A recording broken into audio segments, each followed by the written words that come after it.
दाजुभाइ यो चाहिँ सभालाई गरिमामा सभ्य र भव्य बनाउनको लागि हार्दिक अनुरोध गर्दछौँ।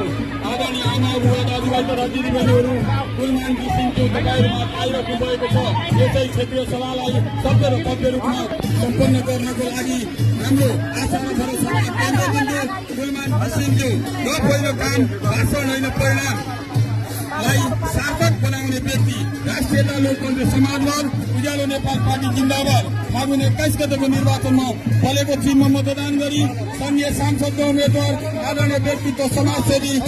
धनबहादुर गुरुङज्यूलाई अत्याधिक बहुमतले विजय गराउनको लागि क्षेत्र नम्बर 1 ले राखेको क्षेत्रीय सभालाई सम्बोधन गर्नको लागि आदरणीय क्षेत्रीय सभापति उज्यालो नेपालको सपुत कुलमान किसिमज्यू तपाईँ हामी बीचका आशा र भरोसाका केन्द्रबिन्दु नेपाली आमाका व्यक्तित्व कुलमान किसिमज्यूलाई स्वागत गर्दै यहाँ क्षेत्र नम्बर 1 का आदरणीय आमा बुवा दाजुभाइ दिदीबहिनीहरूले सत्य र भव्य रूपमा स्वागत गरिराख्नु भएको छ। राष्ट्रियता लोकतन्त्र समाजवाद उज्यालो नेपाल पार्टी जिन्दाबाद जेएनजीको साथ परिवर्तनको सम्मान बुढाबुढीको साथ युवाहरूको साथ फागुन 21 गतेको निर्वाचनमा संघीय सांसदका उम्मेद्वार धनबहादुर गुरुङज्यूको चुनाव चिन्ह फलेको चिन्हमा मतदान गरी अत्याधिक बहुमतले विजय गराउनको लागि